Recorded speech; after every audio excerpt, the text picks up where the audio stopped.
और दोस्तों, तो आज हम बात करने वाले हैं डीएलएड फर्स्ट ईयर पेपर 6 के बारे में, जो हमारा शिक्षा में जेंडर एवं समावेशी परिप्रेक्ष्य और जेंडर में इंक्लूसिव पर्सपेक्टिव इन एजुकेशन। ठीक है, तो फिर यहाँ पे हमारे 2 घंटे मिलने वाले हैं और 7 यहाँ पे क्वेश्चन आपको मिलेंगे जो 35 नंबर का रहेगा। 5 और 10 नंबर यहाँ पे क्वेश्चन रहेंगे सेक्शन ए और बी में। तो चलिए सबसे पहले हम क्वेश्चन देखते हैं सेक्शन ए का। तो समावेशी शिक्षा के लिए आकलन, प्रकृति और प्रक्रिया का प्रकाश डालना है यहाँ पे हमें, यानी कि समावेशी शिक्षा में हम बच्चों का कैसे आकलन करेंगे, उसकी क्या प्रक्रिया है। ठीक है, तो यहाँ पे आप पहले 5 नंबर का क्वेश्चन है, तो यहाँ पे आप समावेशी शिक्षा का डिफिनेशन दे सकते हैं, परिभाषा, और आप बता सकते हैं समावेशी शिक्षा क्या है। तो हम यहाँ पे लिख सकते हैं कि समावेशी शिक्षा जिसमें हर प्रकार के बच्चे जो कमज़ोर या फिर तेज़ या सामान्य बच्चे होते हैं, शारीरिक रूप से या फिर मानसिक रूप से जो पिछड़े होते हैं, और सामान्य बच्चे जब एक साथ मिलकर पढ़ते हैं, ठीक है, तो वो समावेशी शिक्षा कहलाती है। और इसमें इसकी प्रक्रिया क्या है, आकलन करने का। ठीक है, कैसे हम बच्चों को आंकेंगे कि हाँ कौन बच्चा मतलब क्या परफॉर्मेंस कर रहा है। ठीक है, तो आकलन में बेसिकली बच्चों को जो है एक समान रूप से देखेंगे यहाँ पे। ठीक है, हम किसी को भी, जैसे कि मान लीजिए कोई शारीरिक रूप से कमज़ोर है, दिव्यांग है, तो उसे हम एक मतलब कि प्लस पॉइंट नहीं देंगे कि नहीं इसको दिखता नहीं है तो हम इसको थोड़ा ज़्यादा मार्क्स देंगे, क्योंकि हम, ठीक है, क्वेश्चन सबका सेम रहेगा, बस सबकी सुविधा अनुसार उसको थोड़ा बस जो कहते हैं ना कि मुड़ाव रहेगा। क्योंकि जैसे कि हम अपने क्वेश्चन में देख सकते हैं 10th 12th के भी बोर्ड्स में ऐसे क्वेश्चन आपको देखने को मिलते हैं कि अंधों के लिए, और वहाँ पे आपको नीचे में ऑप्शनल क्वेश्चन रहता है। ठीक है, जो अंधे हैं उसको वो करेंगे। वैसे ही हम यहाँ बच्चों का आकलन करेंगे, सबको सामान्य रूप से देख करके, बिना किसी भेदभाव के, बिना किसी को मतलब कि कम जान के। ठीक है, समावेशी शिक्षा में ऐसे ही आकलन करने की प्रक्रिया है। अब हम देखते हैं नेक्स्ट क्वेश्चन, समावेशी शिक्षा का तात्पर्य क्या है। तो वही समावेशी शिक्षा मतलब हर प्रकार के बच्चे एक साथ मिलकर पढ़ते हैं, तो उसे समावेशी शिक्षा कहते हैं। इसकी आवश्यकता विद्यालय शिक्षा पर क्यों पड़ती है। तो विद्यालय शिक्षा में इसकी आवश्यकता इसलिए पड़ी क्योंकि बच्चे जो है वो पिछड़ जाते हैं अगर वो अलग अलग पढ़ते हैं तो। ठीक है, जैसे कि हम देखते हैं कि अंधों का स्कूल अलग होता है, अंधे बच्चे जो होते हैं ब्लाइंड स्कूल जिसे हम कहते हैं, और फिर सामान्य बच्चे अलग पढ़ते हैं। ठीक है, क्योंकि वैसी सुविधाएँ सामान्य स्कूल में बच्चों को प्राप्त नहीं होती हैं, इसलिए जो है, लेकिन बच्चे जो है वो अलग रहकर वो समाज से अलग हो जाते हैं, और वो जब वो बड़े होते हैं, कहीं जॉब करते हैं, या फिर जब अपनी सामान्य ज़िंदगी में जब स्कूल से बाहर निकलते हैं, तो वो सामान्य बच्चों से मिल नहीं पाते। ठीक है, मतलब ना तालमेल नहीं बिठा पाते हैं, इसलिए इसकी आवश्यकता पड़ी समावेशी शिक्षा के विद्यालयों में। हम कह सकते हैं कि हर बच्चे का जो है संपूर्ण विकास हो, इसलिए समावेशी शिक्षा का जो है वो ज़रूरत पड़ा विद्यालयों में। तो हम देखते हैं नेक्स्ट क्वेश्चन। तो नेक्स्ट क्वेश्चन हमारा कि भारतीय समाज में समावेश और अपवर्जन के विभिन्न स्वरूप का यहाँ पे वर्णन करना है। तो समावेश कहने का अर्थ है वही जो मैंने आपको पहले बताया, एक साथ पढ़ना। ठीक है, तो ऐसे आजकल जो है स्कूल वो बिल्ड हो रहे हैं, या फिर बहुत सारे जो क्रिश्चियन स्कूल होते हैं उसमें भी बच्चों को एक साथ पढ़ाने को प्रेरित किया जाता है और सबको एक साथ पढ़ाया जाता है। दिल्ली में भी 1-2 स्कूल जो हैं वो समावेशी शिक्षा में बच्चों को पढ़ाते हैं। और अपवर्जन यहाँ पे कहने का अर्थ है जो अलग अलग बच्चों को पढ़ाना। ठीक है, जैसे कि हमारे नॉर्मल स्कूल के बच्चे का अलग स्कूल, और फिर ब्लाइंड स्कूल जो दिव्यांग हैं उनके लिए अलग स्कूल। ठीक है, फिर मानसिक रूप से जो कमज़ोर है उनके लिए अलग स्कूल, तो वही अपवर्जन इसके यहाँ पे आ जाता है। ठीक है, अब हम देखते हैं नेक्स्ट क्वेश्चन। एक शिक्षक को विविधताओं के प्रति संवेदनशील होना चाहिए, इस कथन की विश्लेषण यहाँ पे हमें करना है।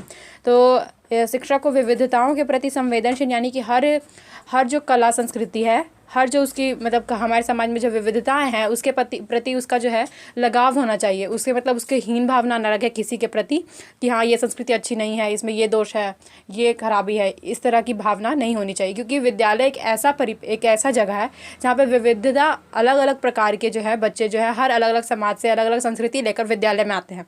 अगर वो किसी बच्चे के प्रति अगर हीन भावना रखता है तो वो बच्चा पिछड़ने का उसका चांसेस है। ठीक है, वो जो है उसका विकास नहीं हो पाएगा, संपूर्ण विकास। इसलिए शिक्षक को जो है वो विविधताओं के प्रति जो है वो संवेदनशील होना चाहिए।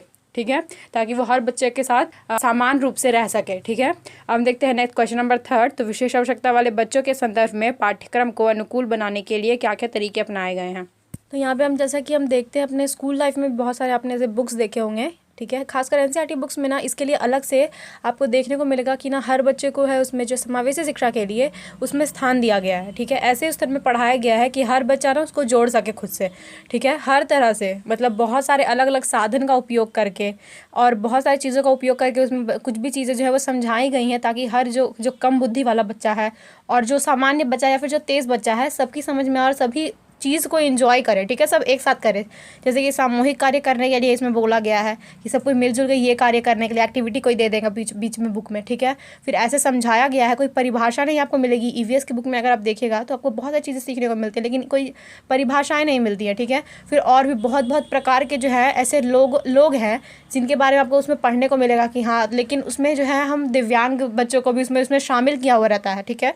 तो जिससे जो दिव्यांग बच्चे समावेशी शिक्षा के अंदर जब पढ़ते हैं तो उन्हें भी उससे प्रेरणा मिलती है, ठीक है। और वो अपने आप को हीन भावना से फिर अपने आप को ग्रस्त नहीं समझते, ठीक है, सामान्य समझने लगते हैं आदि। बहुत सारे पाठ्यक्रम में जो है ऐसे ऐसे विभिन्न प्रकार के जो है वो कार्य आपको देखने को मिलेंगे।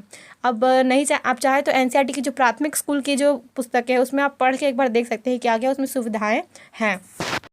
अब हम देखते हैं नेक्स्ट क्वेश्चन। तो विशेष आवश्यकता वाले बच्चों की शैक्षणिक चुनौतियों पर यहाँ पे चर्चा करना है हमें। तो हम जैसे कि हम देखते हैं अपने सामान्य स्कूल में जहाँ से हम लोग आप पढ़ के निकले हैं, वहाँ जो है आपको जल्दी दिव्यांग बच्चा देखने को नहीं मिलता है। क्यों नहीं मिलता? क्योंकि वहाँ स्कूल्स में ऐसी फैसिलिटी प्रोवाइड नहीं की जाती, ठीक है। और बहुत कम ऐसे स्कूल है जो विशेष आवश्यकता वाले बच्चों को मिले हैं।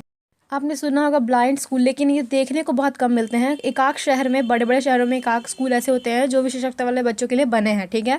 तो इसलिए उन्हें स्कूल खोजने में, ठीक है, अपने शहर में स्कूल खोजने में और बहुत सारी चुनौतियाँ उन्हें देखने को मिलती हैं। अगर वो चाहते हैं कि हम सामान्य स्कूल में एडमिशन लें तो उन्हें एडमिशन नहीं मिलता, क्योंकि वो मतलब वहाँ के टीचर्स का ऐसा मैंटेलिटी है या फिर पेरेंट्स का वैसा मैंटेलिटी है, दूसरे पेरेंट्स का, जो सामान्य बच्चे के पेरेंट्स है कि ना, मतलब अगर वैसे बच्चों के साथ हमारा बच्चा रहेगा तो उसका विकास नहीं हो पाएगा आदि। ऐसी जो है भावनाएं लोगों के अंदर है, जिसकी वजह से उन्हें शैक्षणिक चुनौतियां बहुत आप देखने को मिलती हैं, ठीक है। फिर अगर मान लीजिए स्कूल्स में ऐसी चीज़ें प्रोवाइड नहीं हैं, जैसे कि अगर सीढ़ी है बनी हुई ऊपर चढ़ने के लिए, तो फिर कोई अगर दिव्यांग बच्चा है वो चल नहीं सकता है तो वो उसको चढ़ने में बहुत दिक्कत होगा, ठीक है। तो ये सब जो है उसको शैक्षणिक चुनौतियाँ देखने को मिलती हैं। अब हम देखते हैं क्वेश्चन नंबर 4, आधुनिक समाज में जेंडर विभेद का स्वरूप क्या है। यहाँ पे जेंडर कहने का अर्थ है जो समाज ने हमें बांटा है, लड़का लड़की या फिर औरत या फिर आदमी के जो रूप में हमें बांटा गया है, वो यहाँ पे इसको जेंडर कहा जाता है, ठीक है। और लिंग जो है हमारी शारीरिक बनावट, इसमें जो भिन्नता पाई जाती है वो जो है वो लिंग कहलाता है। या आपको इसमें अंदर अंतर भी आपको यहाँ पे क्वेश्चन आ सकता है, ठीक है। तो एक बार इसे भी आप देख लें। आधुनिक समाज में जेंडर विभेद का स्वरूप क्या है, तो यानी कि हमारे समाज में जेंडर को लेकर क्या विभेद है, क्या क्या यहाँ पे मेंटलिटी है लोगों की, ठीक है। समाज ने क्योंकि जेंडर हमें प्रदान किया है कि हाँ तुम लड़का हो, तुम लड़की हो, या फिर हम ऐसे बोलते हैं कि तुम लड़का जात हो, तुम लड़की जात हो, इस टाइप का, वही यहाँ पे हमें जेंडर यहाँ पे बताना है। तो क्या विभेद है, तो यहाँ पे हम कह सकते हैं कि आज भी हमारे समाज जो है वो पितृसत्ता है, यानी कि हम मतलब पुरुष प्रधान कह सकते हैं, पुरुष प्रधान है, ठीक है। कुछ महिलाएं आज ऐसी भी हैं जो इंडिपेंडेंट हो गई हैं, लेकिन कुछ महिलाएं ऐसी हैं जो डिपेंडेंट है पुरुष पर, ठीक है। तो ऐसे ही जो समाज की जो लड़का लड़की में भेद हम समाज हमारा जो करता है, आधुनिक समाज यानी कि अभी का जो समाज कर रहा है, वही हमें यहाँ पे लिखना है। नेक्स्ट क्वेश्चन हमारा पितृसत्ता परिवार की विशेषताएं क्या है। यानी कि पितृसत्ता यहाँ पे कहने का अर्थ है जिस परिवार का मुखिया जो है या फिर मालिक जो है वो पिता है, ठीक है, और उसी के अनुरूप सारा चीज़ उसके घर में जो भी होता है उसी के अनुरूप चलता है, ठीक है। तो पितृसत्ता कहने का अर्थ है इसमें जो है जो महिलाएं होती हैं वो पुरुष पर आधारित होती हैं, ठीक है। फिर इसमें जो है पुरुष ही घर में जो भी कुछ होने वाला है, जो भी कुछ होगा उसका जो है वो संचालक होता है, ठीक है। इसमें कमाने वाला जो है पैसा वो भी पिता होता है, यानी कि पुरुष होता है। ये पुरुष प्रधान जो है वो है इसके अंतर्गत, आदि इसकी विशेषताएं हैं। अब हम देखते हैं क्वेश्चन नंबर 5, बालिका शिक्षा है तो भारत में क्या क्या कदम उठाए गए हैं। कहने का अर्थ है सरकार ने बालिका की शिक्षा को बढ़ावा देने के लिए, उसके विकास के लिए कौन कौन से योजनाएं निकाली है, कौन कौन से चीज़ें हैं जो उन्होंने की हैं। तो हम बात करते हैं तो बालिका शिक्षा हेतु सरकार ने, अगर किसी पेरेंट्स का अगर एक ही संतान होती है जो लड़की है, तो सरकार उसका जो एजुकेशन है वो मतलब हमेशा के लिए फ्री हो जाता है, ठीक है। फिर अगर हम बात करें दूसरे पॉइंट की, तो फिर बालिका शिक्षा में मतलब लड़कों की अपेक्षा कम फीस लेने का प्रावधान भी है। फिर उसके बाद एक और है कि अगर मान लीजिए हर गवर्नमेंट स्कूल में लड़कियों को जो है ट्यूशन फीस माफ़ है, ठीक है। और फिर ज़ीरो से मतलब जब से वो एडमिशन लेती है स्कूल में, क्लास 1 से लेकर के उसके जब तक उसे 14 साल हो जाता है, यानी कि 10th क्लास तक लगभग उसको आधा फीस, और कोई स्कूल में तो नहीं भी फीस देने का प्रावधान यहाँ पे दिया गया है, ठीक है। फिर बहुत सारे जागरूकता अभियान यहाँ पे चलाए गए हैं ताकि लड़कियाँ जो है वो शिक्षा के लिए आकर्षित हों। आदि बहुत सारी योजनाएं जो हैं वो चलाई गए हैं। अब हम देखते हैं क्वेश्चन नंबर 7, समावेशी शिक्षा और शिक्षार्थी के लिए मैत्रीपूर्ण कक्षा, यानी कि यहाँ पे क्या नहीं करता, समावेशी शिक्षा का अर्थ मैंने आपको बताया ही, वही आपको यहाँ पे डिटेल में लिखना है। और शिक्षार्थी के लिए मैत्रीपूर्ण कक्षा यानी कि विद्यार्थी के लिए बाल केंद्रित शिक्षा कह सकते हैं यहाँ पर। उसके लिए जो है स्कूल का वातावरण एक मैत्रीपूर्ण हो, यानी कि उससे फ्रेंडली जो है सोसाइटी उसको लगे स्कूल का वैसा। तो इसके विकास के लिए हम क्या क्या कर सकते हैं, यहाँ पे अपने राय आपको आप यहाँ पे अपने बारे में बताना है कि आप इसमें क्या क्या कर सकते हैं अगर आप एक शिक्षक बनेंगे तो, ठीक है, और क्या क्या इसके अंतर्गत अभी किया जा रहा है हमारे समाज में, विद्यालयों में, ठीक है। तो इसके बाद हम बाल केंद्रित शिक्षा के हम जो भी करेंगे यहाँ पे आप पॉइंट इसमें ऐड कर सकते हैं। कक्षाओं में विविधता और असमानता, यानी कि कक्षाओं में जो विविधता है, बच्चे अलग अलग संस्कृति से आते हैं, अलग अलग अपनी संस्कृति लेकर, कला लेकर आते हैं कक्षाओं में अलग अलग जगह से, तो उसकी जो है और उसके बीच जो है समानताएँ होती हैं, ठीक है। क्योंकि सारे बच्चे जब अलग अलग जगह से आते हैं, या फिर अगर आसपास से भी हम देखते हैं हमारे भारतीय समाज में तो अलग अलग प्रकार की विविधताएं हैं। तो ऐसे जब विविध प्रकार से और विविध संस्कृति को लेकर जब बच्चे एक कक्षा में आते हैं तो एक असमानता या फिर कह सकते हैं विविधता जो है कक्षा में उत्पन्न हो जाती है, ठीक है, जिसे शिक्षक जो है उसका उपयोग करके शिक्षा प्रदान करता है, और उससे जो है हर बच्चा खुद को जोड़ पाता है एक दूसरे से, और उससे जो है हर संस्कृति का विकास भी होता है और बाल विकास भी होता है। बच्चा एक दूसरे की संस्कृति को जानकर और अलग अलग संस्कृति को जानकर बाल केंद्रित जो शिक्षा है वो भी यहाँ पे एक सराउंडिंग स्कूल में क्रिएट होता है, और बालक विविधता वाली पूर्ण कक्षा में रहकर अपना विकास करता है, ठीक है। अब हम देखते हैं नारीवाद यानी कि महिला सशक्तिकरण। तो इस पे तो आप बहुत ज़्यादा लिख सकते हैं, महिला का सशक्तिकरण कैसे करेंगे और क्या क्या इसके अंतर्गत आजकल किया जा रहा है, इसके बारे में यहाँ पे हमें लिखना है। बेसिकली हम महिला सशक्तिकरण में ये भी लिख सकते हैं और एग्जाम्पल दे सकते हैं उन महिलाओं का जो अशक्त हैं, ठीक है, जो इंडिया का नाम रोशन कर रही हैं, उनको हम यहाँ पे जोड़ सकते हैं।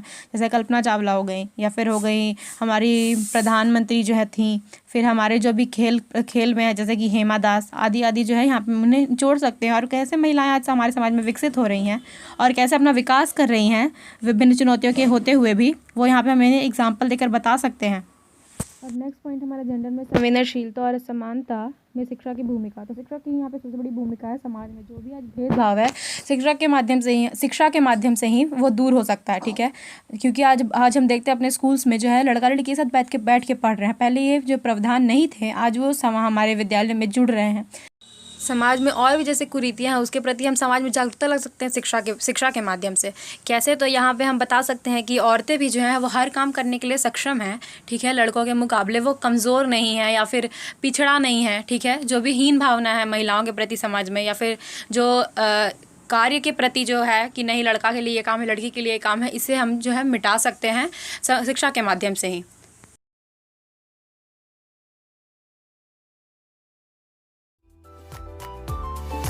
इस प्रकार हम कई प्रयास करके जो है जेंडर के विभेद जो है उसे दूर कर सकते हैं। तो आई होप आपको समझ में आ गया होगा। मिलते हैं नेक्स्ट वीडियो में। Thank you for watching.